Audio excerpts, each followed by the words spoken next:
All right, welcome, folks, to the official kickoff of the AI Gateway Working Group. This working group is governed by the Kubernetes Code of Conduct, so everybody be nice to each other. Not that to tell any of you lovely people that. I think, Flynn, you were asking some of our new joiners, maybe new, maybe just haven't heard them speak up before, if they want to introduce themselves. And I think that's a great place to start. So, Dave or Ricardo, either one of you like to introduce yourselves? Sure, I I can mean, go. you could just tell us you don't want to introduce yourself, but yeah. Also Ah, valid. you know me, Flynn. You can't stop me from talking once I start. So, hi, my name's Dave True. Sudia. I'm currently a DevOps platform engineer at a company called Ambit. We do non-human identity, credential, just-in-time stuff. For the last couple of years, I was the product manager for non-human identity stuff at a company called Teleport. And within those contexts, I've got a lot of interest in how network stuff works with AI. So I was talking about that with Flynn a couple weeks ago, and he mentioned this project. I've also previously contributed to a couple of different working groups around Gateway API. I was contributor to tag contributor strategy, or yeah, contributor strategy for a while. So not my first radio helping with stuff, but I'm just kind of here to see what it's all about, and if there's a place I can help, great. And otherwise, we'll see. That's me. Otherwise, we're happy to have you show up and heckle. So, Yeah, yeah. Great. I can introduce myself. Hi, I'm Ricardo. I work at Red Hat. I work directly with Shane. I probably know at least 50% of or more of this meeting. I'm mostly on the Gateway API side. The thing that I'm not here right now. Today I'm just to listen stuff and see what I'm missing. What's all of the fun that I'm missing. Ricardo is actually one of the maintainers of Gateway API at this point. So, um, yeah. So thanks for stepping into that slot, Ricardo. And yeah, obviously, there's just a touch of overlap between what we're doing here and some of the Gateway API stuff. So, yeah, It'd be good to have you. yeah, Yeah, very happy to have you. yeah. Since we have nobody else here who can represent anything about Gateway API, that's yeah. Well, lovely. Thanks you folks for introducing yourselves and for joining and spending time with us today. Uh, Looks like some very pleasant elf has created an agenda for us. I really appreciate it. Um, so I'm going to go ahead and share the agenda. You see, how's that screen size? Should I zoom in a bit? Yeah, I'll zoom in a bit. All right. So, um, first on the agenda, I don't know who suggested it, but is there a path to using filters for the processing work that's not completely awful? I'm assuming that the completely not completely awful work is modifying the path part of that. But yeah, great questions. Anybody want to speak to that and introduce that topic?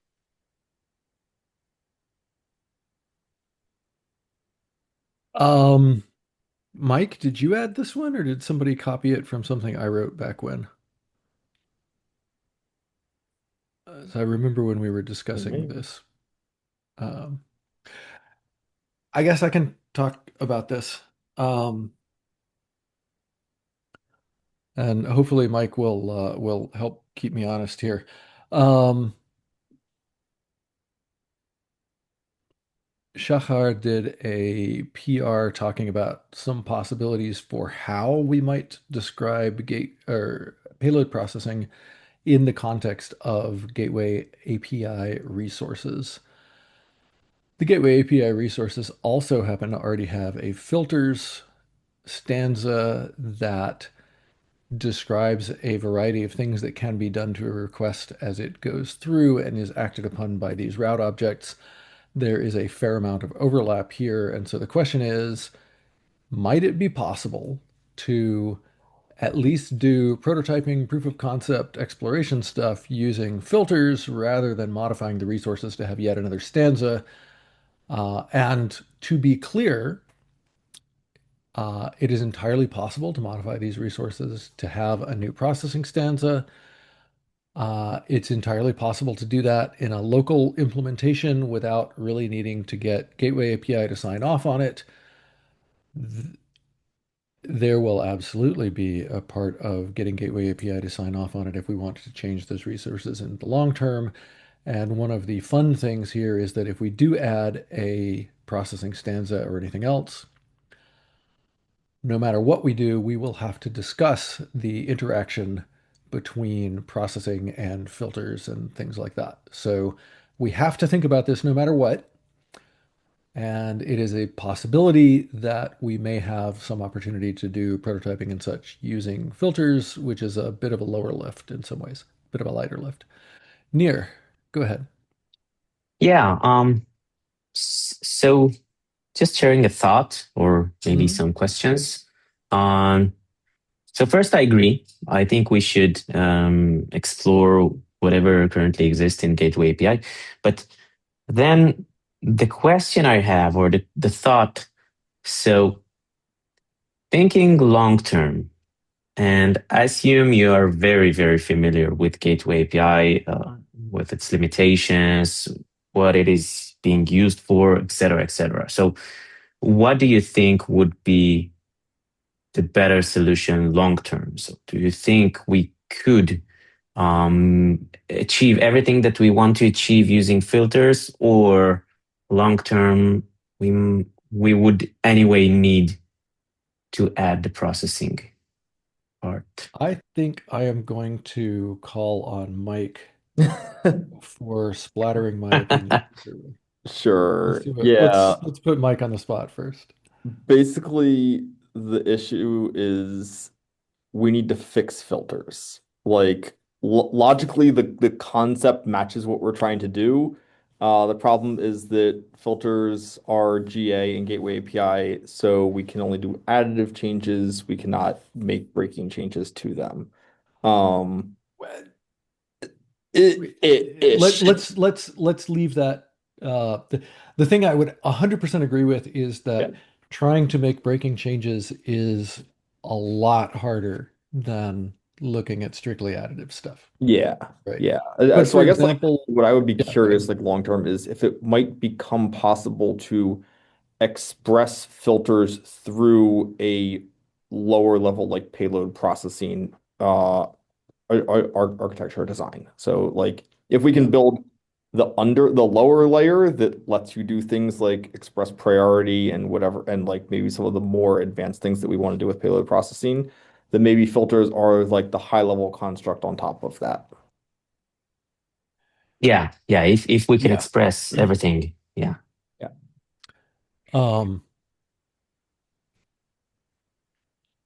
The only thing that I would add to that, actually, let me start by agreeing with Mike that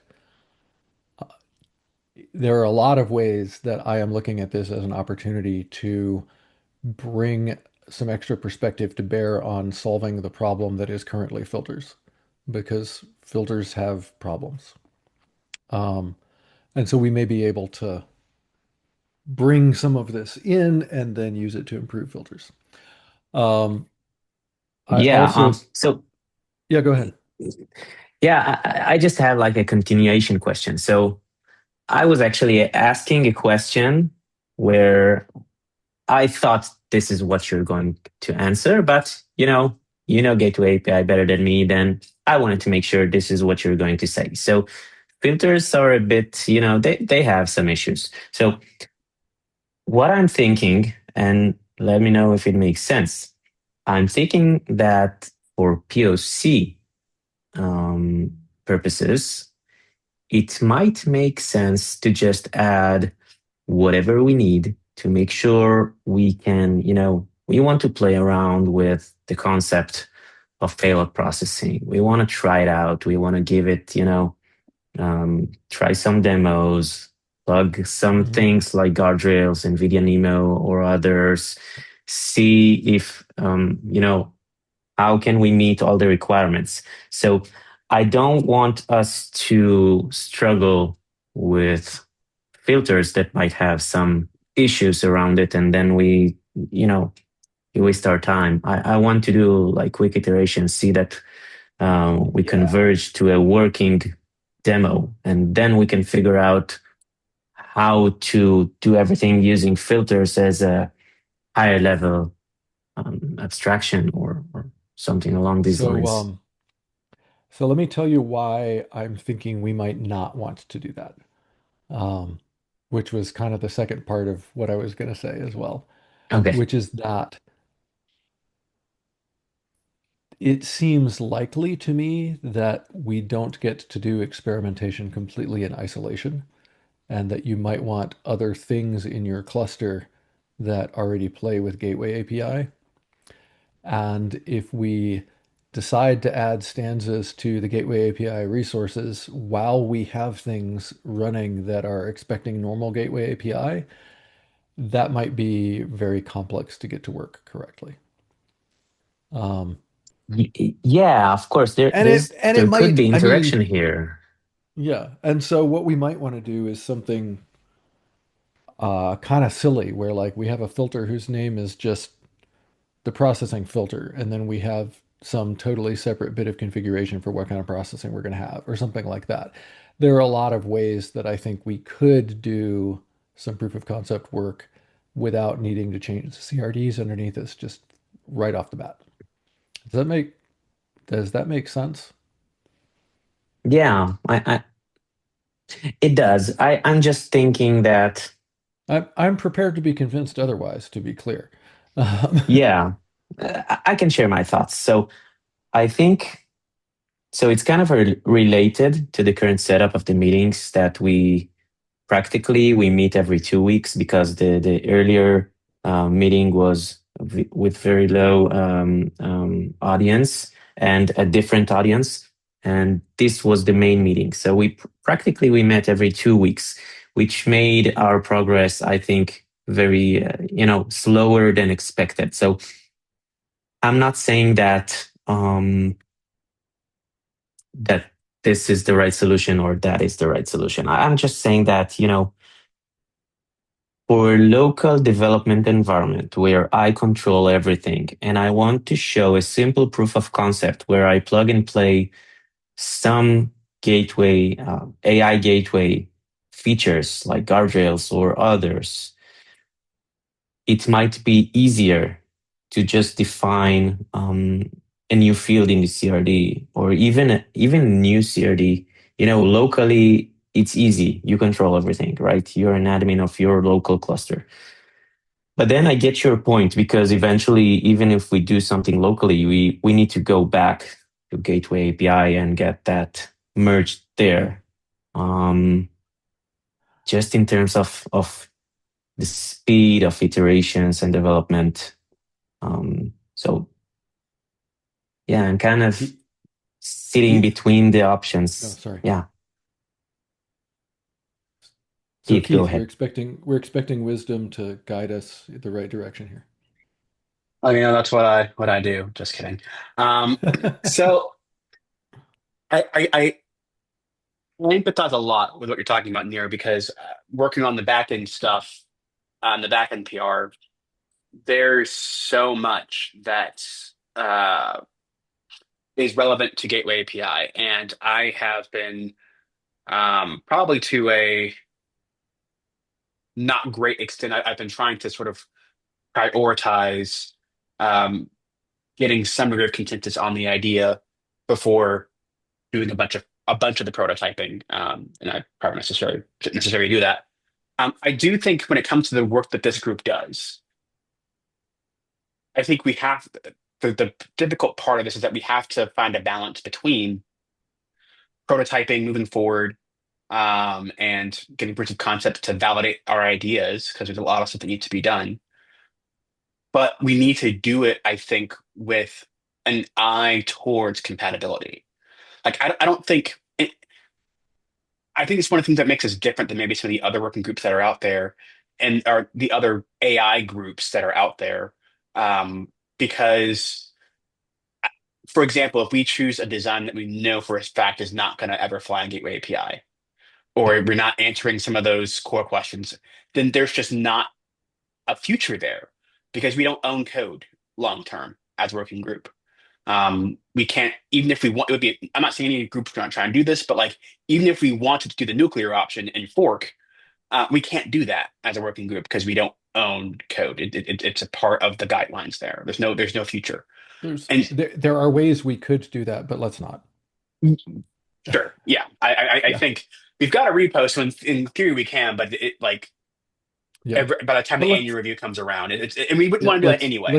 let's just not. It's a bad idea. Yes, Yeah. yes. So with that in mind, I think that like I said, we've got to find what a good balance is. And so do we want, like, similar to the egress conversation, like, do we want to bite off a 3-year long debate in Gateway API and try to solve it here in order to make any forward progress? No, absolutely not. Do we want to incubate a direction that could, down the line, address some of those incompatibilities and come up with uh, a design that would be feasible? I think that is a benefit, not necessarily a goal. And then, sort of in that last category, do we want to create a design that, when we decide that we prototyped it and it's ready, um, to move forward somewhere, do you want to make sure that that design can live in Gateway API? Absolutely. I think that is sort of the key, Yeah. the key goal of what we're doing. And so to go back to processors and filters, and I'm almost done, I promise. Uh, that question will come up 100% by the time we make the proposal, whether that's in 3 months and 6 months and a year. Like, that question will come up from Gateway API leads about why not use filters.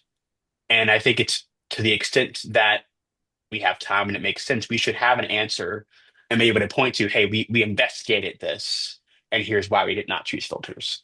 So giving that quick answers, that's a long way of saying getting answers to those questions that we think is going to be, that will be acceptable to, whether it's Gateway API or anywhere else that's going to host the code that we're trying to make code changes to.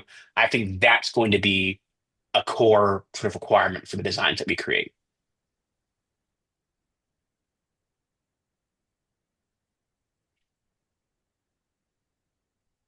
Ricardo asked the question of, do we actually know what's broken with filters? And Shahar, on the one hand, um, noted an implementation bit where whether the filter is interacting with some external service or doing something natively. The other things that I remember are that filters don't have any concept of ordering, Ricardo. And nobody really seems to understand why we have a two-level filter architecture in Gateway API. And getting some answers to those questions, especially about the two-level filter thing, is an action item that I had from last year that got eaten by the holidays, for which I apologize. There's also a note on there about what's Gateway API's current take on allowing filters to affect routing decisions. And I don't know that Gateway API really has an answer to that right now. I think I added a comment on the payload processing PR about that, where we actually do have one filter that's it's not the HTTP redirect, it's the other, it's the Path mirroring. redirect or something? No, it's the HTTP root filter mirror or something like that, where it defines its own backend ref in the filter that it additionally sends traffic to. Which I think is actually better than trying to reach outside to the object. For shadowing, that makes a certain amount of sense. Yeah, For yeah. general routing stuff, it leaves me. External auth does that as well. I don't hate External auth is not doing routing. External auth is defining a separate thing. We're talking more about a filter where the filter runs and changes which backend you connect to. But Mirror doesn't do routing as well. Well, Right. so like it additionally routes traffic to something else. Yeah. And it probably doesn't define well, like if it's talking to a backend and there's an HTTP route attached to that backend, what should happen? Yeah. We probably need conformance tests on that. We probably don't have them. Yeah. I'm certain we don't have conformance tests on that. Near. Someone was you adding had them recently. I think Leor commented on that, so maybe I'll take a look at that to see if we have anything there. Yeah. Near, you had your hand Yeah. up. Yeah, I think Morgan, you didn't speak yet, so go ahead. I'll speak after. Oh, I was going to start thinking out loud about another issue that I remembered raising, which is that speaking of ordering, these payload processors may mutate the request. And so if we try to use a filter chain approach here, we have another problem, which is that we can't apply these filters until these mutations have been made. And so anyways, it's another problem that should be raised with this approach, I think. Yes, that's all I had. Sorry. Yeah. So again, just thinking out loud, I'm trying to think about like maybe I'll call it a plan or a roadmap for a POC, a working POC. And I do agree with what Keith said. So along these lines, we need to have a clear roadmap for how do we get this merged into Gateway API. But at the same time, I also think that to be, in order to be fast and allow, fast iterations on this, we do need to clear from the table all these limitations. So what I was thinking is to have like a phased approach where in phase one, we may use a new field where there are no limitations because this is a new field, right? If we have processing field, we define whatever we need for whatever is defined in this working group, guardrails, semantic routing, whatever. And then phase two, we try to take the working demo and map it to Gateway API filters. This will help us also to identify what are the gaps. So we can easily identify when trying to switch from this new field to Gateway API that there is no ordering or et cetera, et cetera. And then we can come up with a list of gaps, come to Gateway API meeting and present that as these are the two alternatives. Either we add a new field, or if you want to allow us to use filters, we need to get all these items sorted out. Okay, so I think it might help us, identify all the gaps. I agree. I think that's a reasonable path forward.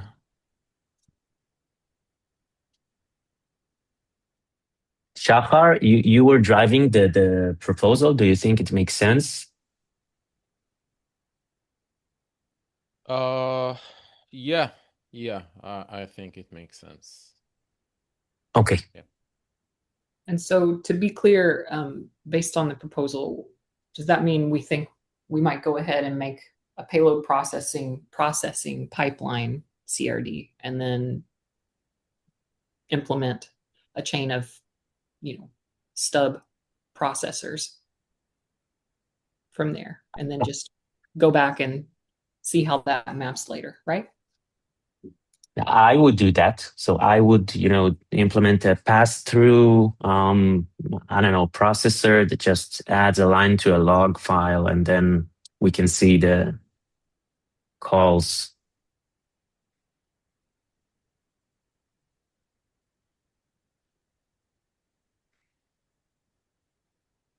Sorry, Shahar, did you answer about whether that sounded reasonable to you?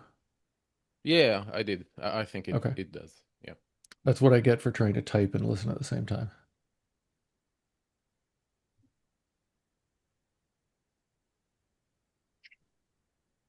Leo, Nir, you mentioned like having some sort of a stub processor that would just log something. Since processors have to have a way to sort of modify requests and responses and also potentially block them. I think that requires some form of a protocol to be defined between gateway and processors to be able to do that. It's not just piping the HTTP request through something. Yeah. Um, So that's another thing we have to model in some way. yeah, there are a lot of things here, so it's not that simple what we're trying to do, right? Otherwise, there wouldn't be a working group here. But um, yeah, I think the same approach. So it is correct for this as well. So as we make progress, we can identify what is missing. Do we need to define a protocol? Do we need to define order of things, for example? So by the way, it doesn't necessarily need to be, a stub processor. It could be something real. We could plug in and play, I don't know, NVIDIA NeMo as guardrails if it makes sense. If it's an easy task, sure, why not? Let's show something real. Um, Starting with something that just lets you know it's running before you start plugging in actual yeah, complex things always tends to make sense to me. yeah. That was my intent. Yeah.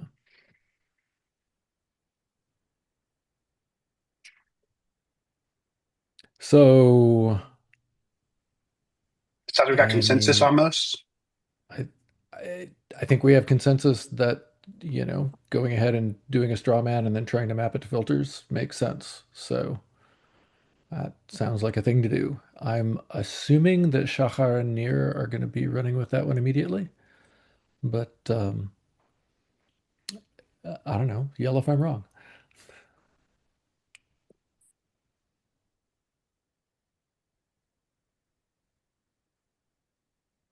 The period of Okay, yelling is I'm over. not. I was going to say I'm not hearing any yelling, so I guess that's a reasonable thing. Um, there was a note here about status on a pair of pulls, and the nice thing there is that those have both been merged. That which one is pull 21? Pull 21 was the wow. Why is my browser the expansion of the how section for payload processing? Very nice. 22 is the backend resource definition. So Keith, I believe you opened 24 and I have not looked at that yet. So you wanna enlighten us as to what 24 is? Sure, it's just a redo of 22 that I had to do because I accidentally pushed to the wrong branch. So we're going to pretend that didn't happen. But No. basically, I'm starting work on the backend prototype on a separate branch. So master was not touched, or main was not touched. Okay. And so basically, this just provides the add the code generation and linters, and has the first pass of the actual backend spec. So the actual substantive part of this PR review should probably be around the backend types file here. The rest of this is literally copy paste. Well, rest of this is generated code and copy paste lint and do project scripts for CodeGen and copyright, lint, etc.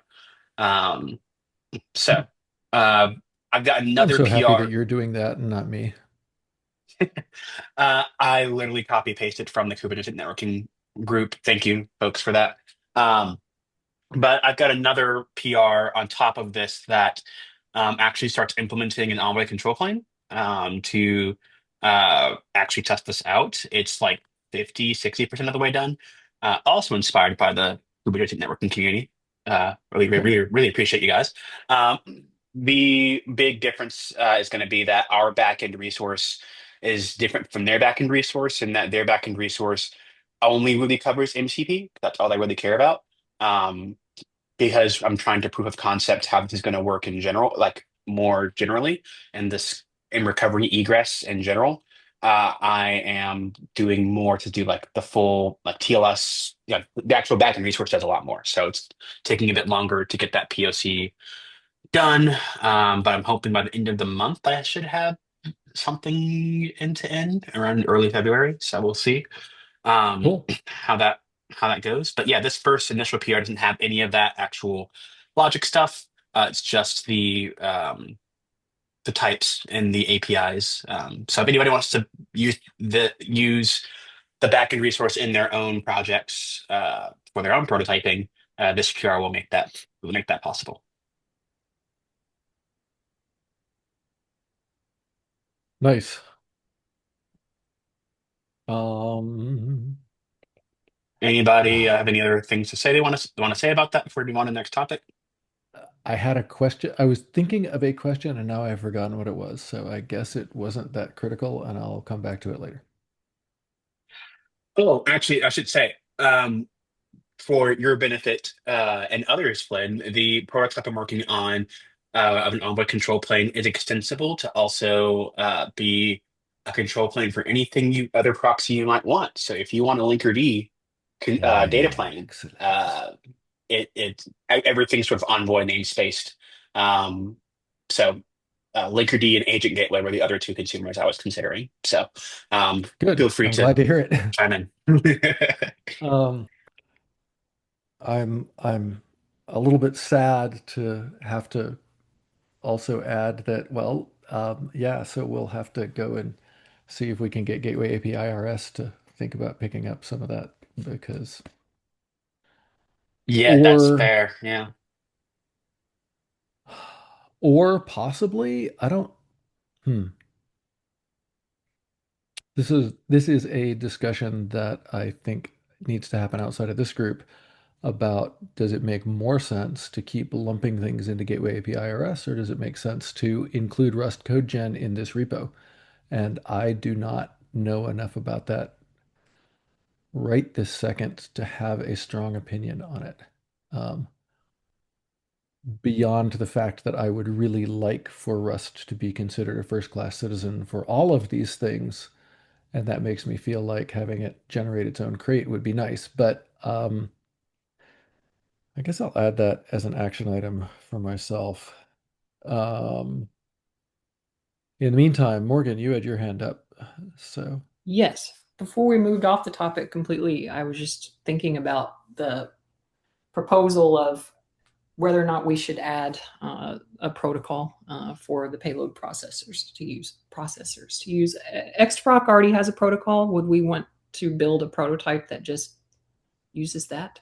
And when you before, say Xproc already has a protocol, do you mean that something in this API already has a magic string that refers to Envoy Xproc, or are you meaning something else?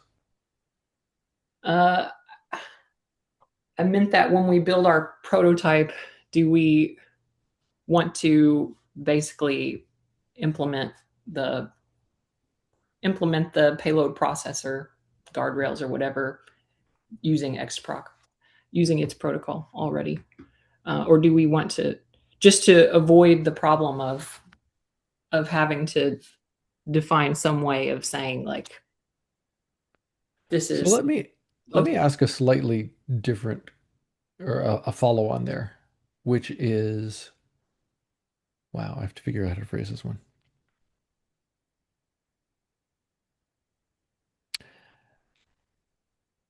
Are you saying that there's stuff that you expect the payload processor to need to do that relies on the XProc protocol as opposed to XDauth or something simpler? Or are you picking on XProc just because it, has existing prior art, or what's up with that? It comes to mind because it has prior art, and so it should support the payload processing use case cleanly for us. Keith, were you about to say something about that?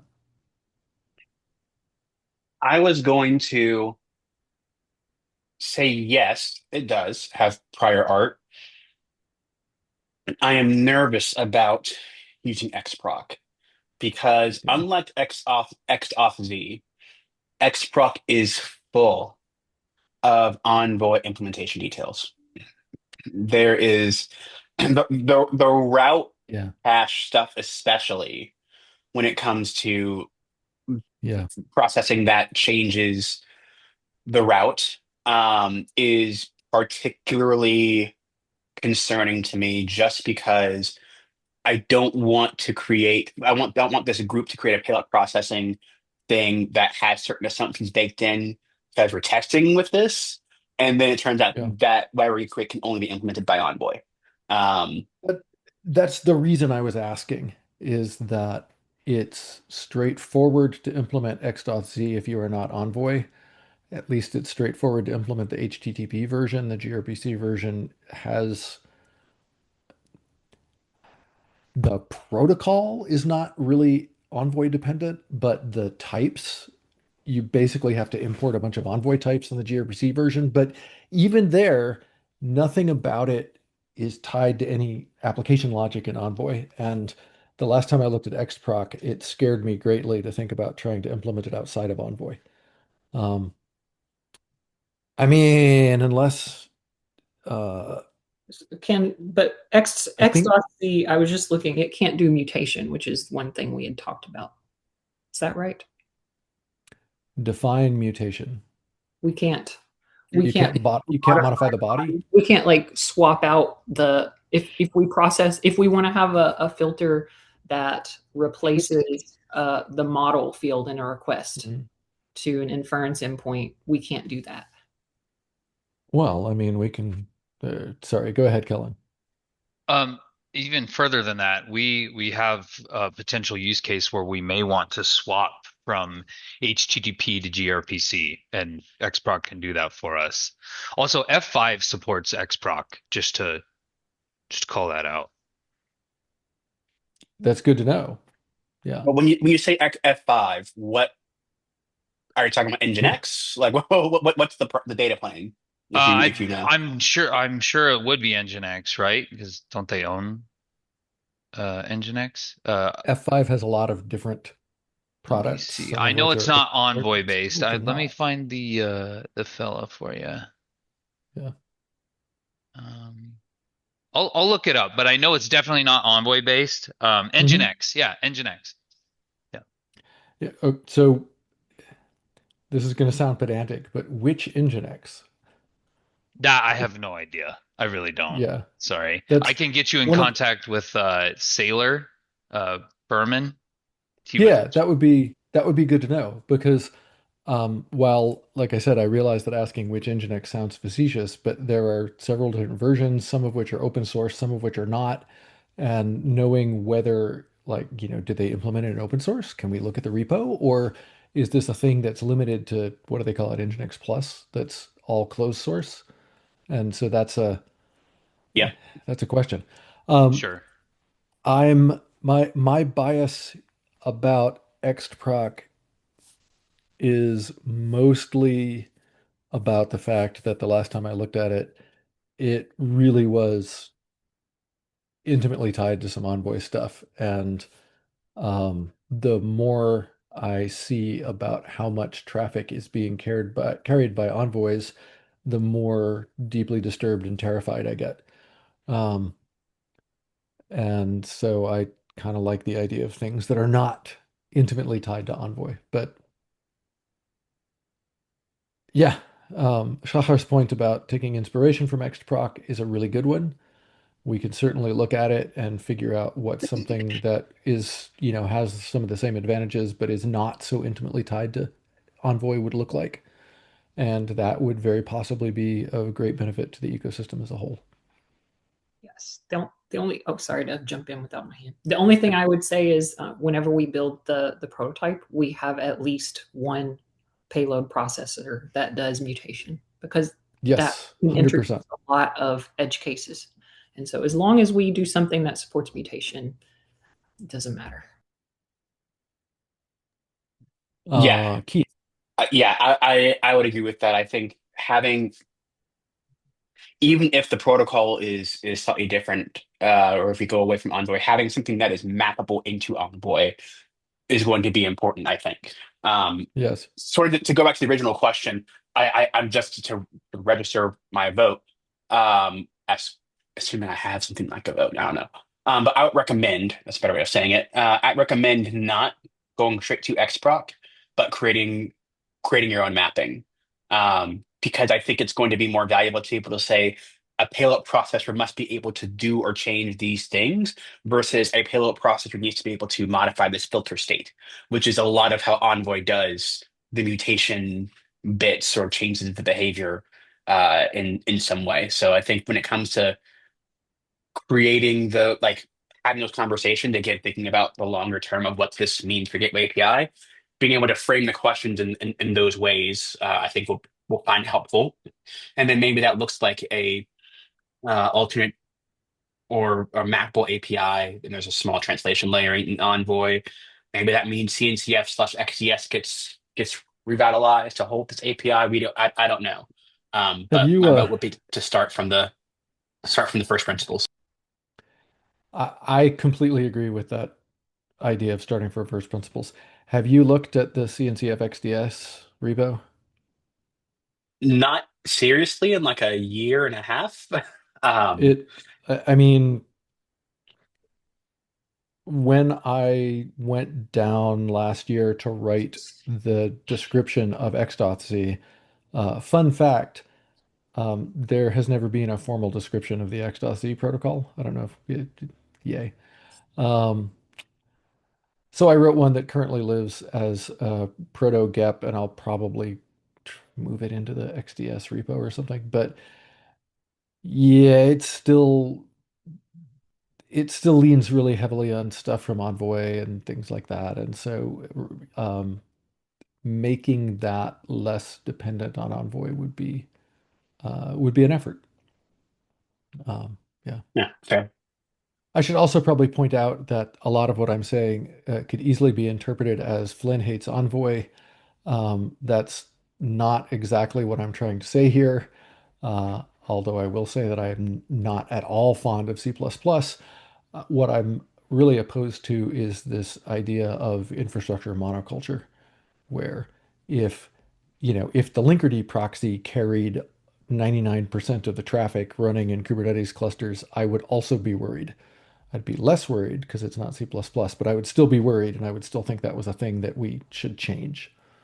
So, yeah. Big plus one to that, and I think Gateway API acts as a bastion against a lot of that monoculture because It helps. multiple proxy It helps a implementation lot. is a requirement. So I want to keep that Yes. spirit in these conversations as much as we can. Doesn't Yeah. mean that we reduce speed or create unnecessary work for ourselves, but I think it does mean in conversations like this, where we're deciding stick with the Envoy thing or do something different, where we try to make Yeah. reasonable abstractions where we can. I would probably go so far as to say that I think we should be always reaching for don't just redo the Envoy thing, right? Um, some of that is the monoculture thing. Some of that is the multiple proxies thing, where absolutely anything that we do that we run across this constantly in Gateway API.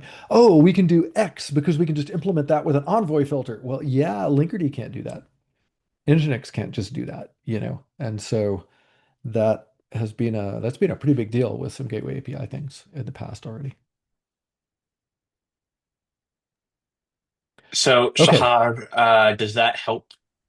Or I think it was you who had that question, Shahar, Nir, whoever asked that question. Does Yeah. that help with deciding? Maybe it's Morgan. I don't remember. I think But does that Morgan help was with? the one who asked the question, but Yes. Shahar and Nir may be the ones who have to work with the answer And Yes, thank you. immediately. Shahar's point in chat. Chat's not working for me for some reason. I like that idea and your idea, Keith. We can come up with some mapping to XProc without directly using it, and I think that has a great knock-on effect of us pulling things out that we want and sort of filtering through the noise just in the due course of building the prototype. So I think I'm all for that if Nir and Shahar are. Ricardo asks about if it makes sense to talk about a CNCF proxy neutral protocol for doing this sort of thing. And I absolutely 100% think that that is a good idea.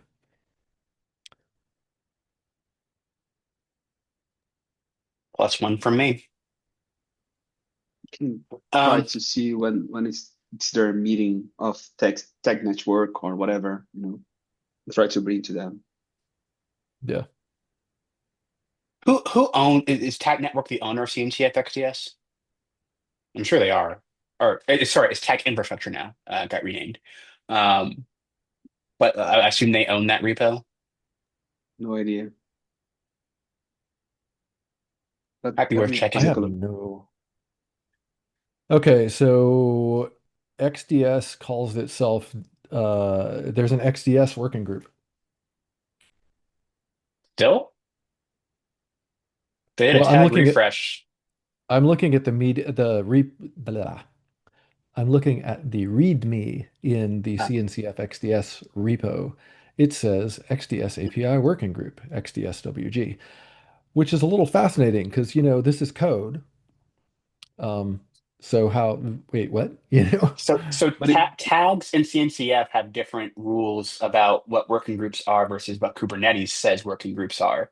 The working groups don't have code or are around for a small period of time. It's a Kubernetes thing, not a yeah, CNCF thing. So yeah, that's a good point. I keep forgetting that. yeah, so for what it's worth, that README has been around, has been the same since 5 years ago, back Yeah, when Matt Klein I, of Envoy was a tag I network was, lead. yeah, I was So just realizing that as well. Yeah. yeah, though that being said, I do think that I don't know what form this looks like. This repo does seem to be getting some movement every now and again. Mainly, I think updating These look Bazel like or Envoy. dependency. Yeah, these look like Yeah, dependency updates more than anything else. yeah. I mean, there is some stuff with like Cell, where maybe some Oh my shared Cell God. stuff might be there. Yeah. Add support for generating Python proto code. Okay, that is terrifying. I mean, it could be Rust protocode. If anything, this is your Rust gen chance, Flynn. Um, because XDS is just where I want to start. Oh yeah. yeah. Uh, I should probably also Um, point out I'm very fond of Python in a lot of ways, but yeah, that makes one of us. I don't really like Python, but I'm getting distracted. But anyway, we I do can think we can separately. have that argument. I mean, discussion later. But separately, I do think that this is bringing up a good point as we try to do more and more proxy neutral things that don't just, or that go deeper than Gateway API does and start trying to standardize things like external processing, et cetera. Yeah, Having a neutral place for protocols in the CNCF, for sake of unity and implementation diversity, would be really useful. And we should reach out to Tag Infrastructure, which sort of yeah, succeeded Tag Network, to see if there's some support that they're willing to provide to help host or own and things like that. yeah. Ironically, the my PR talking about the XDOT protocol just got a note from Slackbot saying that it's gone stale in the Gateway API repo. Good. Ah, So, great. but A great segue for our last 4 minutes, by the way. woohoo! Oh, good call. And great, Cleanup of very stale smooth issues. time check. Yeah, Well done. Very well done. Try Morgan's my on the Um, ball. um, Actually, before we get to the stale issues, I do want to sort of preempt that with some good news is that the working group session for AI Gateway was accepted to KubeCon EU. So I don't fantastic think news. I don't think that that's a surprise to anybody, but it is great news. Yeah, absolutely. Um, So I will be so looking at the schedule to hopefully be able to attend that one, even though I could not speak at it. Near has done a bang up job of behind the scenes organizing a lot of this stuff. So thank you, Near. Hands to you. yes, thank you. Love kudos. So tell your friends, tell your parents, tell everybody you want, have them attend and watch that talk and let the world know about what we do. Um, so uh, in the last 3 minutes, stale issues. Let's There's only take a one look. link. I left a note on one and Near closed it. And then the other, it's from September, and I just wanted to reduce noise. So there's one stale issue in the repo.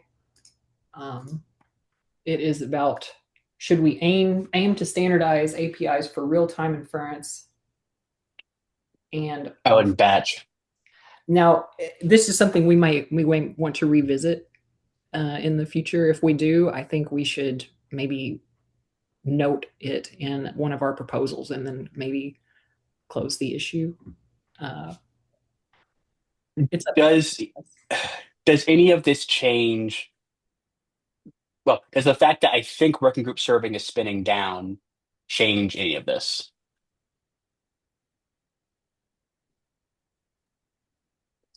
I think There's there's a there's a different batch question. Yeah, exactly. That was what there's a I'm going batch to processing say working group, about right? the batch working group. So initially, I opened this issue because I got the feeling that batch working group are actually doing batch processing, but they don't. Okay, so I don't remember who it was, but someone reached out to them, and we wanted to make sure that online inference and offline inference can both benefit from the APIs that we aim to standardize. But as far as I understand, currently today, there is no standardization for how offline inference or any project for async inference is usually done in Kubernetes. I think that we are going to have to sorry, that'll teach me to pay attention to a notification that just popped up while I'm trying to speak. Sorry about that. Um, I'm not even sure the concept of real time versus batch is well enough understood at this point, right? So I think it's not just having standards around real time inference versus batch inference, but I think we're going to have to start with what does batch even mean in Kubernetes if it doesn't mean batch processing, things like that. This is a weakness of Kubernetes, So a lot of folks are using Slurm.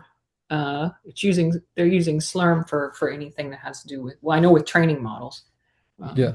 And so Kubernetes was never designed for what we would talk about as batch processing back from the mainframe days, right? It was only ever designed for real-time online stuff. And yeah, the trick is that if you start talking about old style batch processing, then you very rapidly land in this quagmire of things around like this showed up at Maintainer Summit a couple of times ago, where you start getting into questions like, well, what if I want to do my batch process spread across, multiple pods, each of which has an entire node allocated to it, and that is completely diametrically opposed from what Kubernetes was built for. So, here's what I think. yeah. Since we're out of time and I'm the one who bumped the issue, I'll look and see if I can find anything to save the rest of you some valuable brain power, and I'll come back with some comments on the issue and see what I find. I'm especially curious just because I know that Kubernetes. We've been discussing this for some of our projects I work on outside of the working group about Kubernetes really only being useful for most online use cases and really getting. Well, I mean, and there's also a question of, okay, is that a problem? Right? Well, I don't think so, because the online use cases are quite different. We're not. Yeah. You're not going to use Kubernetes to train models, okay? But it's still worth looking at to see if we can support it. Yeah. Morgan, I'm going to ask you to summarize the action item you just described you were taking, because yes, I'm going to investigate what would be necessary to support batch inference specifically. What semantics do we need to support there, and can we? Just an investigation. Thank you. Mm-hmm. With that, we're 60 whole seconds over. I feel like I've let us all down. But it was a great meeting. It's okay. We'll forgive you just this once. None of us ever take longer. Yeah, never. Anybody have any last minute thoughts, heckling, complaints? No? All right. So yeah, thanks very much. Appreciate it. This is your first Gateway API, or sorry, AI working group What? meeting for blah, yeah. Close It's enough. been a lot. It's been a lot of meetings today. Welcome to the new year. Happy 2026, everybody. I'll see y'all in a couple weeks. Keep showing up. Yeah. One of these days there will be door prizes. All right. Bye bye. Thanks. Later. Bye. Take care, y'all.